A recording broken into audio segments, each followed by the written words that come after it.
Army chief প্রধান বিচারপতির সাথে দেখা করেছেন এই ধরনের কোনো তথ্য আমার জানা নাই। আমি দু একটা পত্রিকায় দেখেছি, আর অনলাইনে এটা নিয়ে নানান গুজব গুঞ্জন হয়েছে দেখেছি। এসব গুজব গুঞ্জন নিয়ে বিচলিত হওয়ার মতো কিছু নাই, এটা হচ্ছে আমার বক্তব্য। আর আর্মি চিফ অবশ্যই এখন পর্যন্ত তো অবশ্যই গুজব, আমি তো এই সম্বন্ধে কিছু জানি না।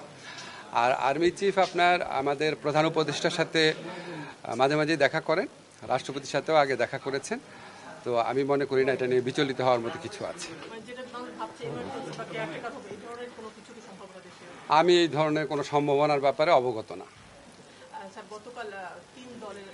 জি,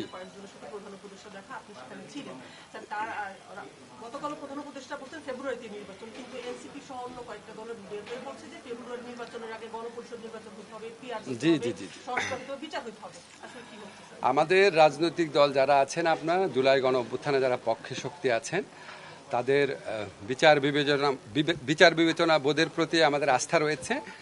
এর আগেও বিভিন্ন ইস্যুতে ওনাদের মধ্যে মতবিরোধ হয়েছে, মতবিরোধ শেষও হয়েছে, আপনারা দেখেছেন। তো ওনাদের বিচার বিবেচনা বোধের উপর আমাদের আস্থা আছে। আমরা মনে করি যে প্রয়োজনীয় মুহূর্তে আমরা তাদের বিভিন্ন ব্যাপারে মতভিন্নতা থাকতে পারে, প্রয়োজনীয় মুহূর্তে অবশ্যই আমরা তাদের মধ্যে ঐক্য দেখতে পারবো। আর আমরা সরকারের পক্ষ থেকে ফেব্রুয়ারিতে নির্বাচন করার ব্যাপারে দৃঢ় প্রতিজ্ঞ। এটা আমাদের প্রধান উপদেষ্টা বারবার বলেছেন, নির্বাচন কমিশনকেও সেরকম ইনস্ট্রাকশন দেওয়া হয়েছে, ওনারা সকল পদক্ষেপ গ্রহণ করছেন। তার আগে কিছু বিষয়ে যে মতভিন্নতা রয়েছে বা মতভেদ রয়েছে, সেটা আমরা আশা করি সেটা দূর হয়ে যাবে। নির্বাচনকালীন সরকার গঠন নিয়ে কোনো আলোচনা হয়েছে কিনা স্যার?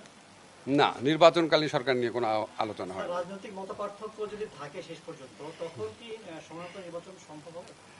এটা তো আপনার যদির ব্যাপার বললেন। হ্যাঁ, নির্বাচন আমরা সরকারের পক্ষ থেকে আমাদের যে অবস্থান সেটা আমরা বারবার বলেছি।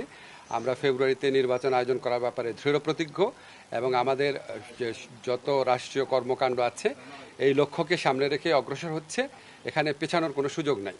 মাননীয় উপদেষ্টা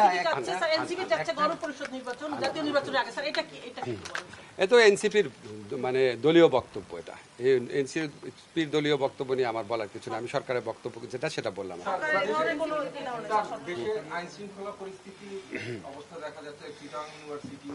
আইন শৃঙ্খলা পরিস্থিতি আমাদের দেশে গত এক বছরে মাঝে মাঝে বেশ অবনতি হয়েছে, আবার ভালো হয়েছে।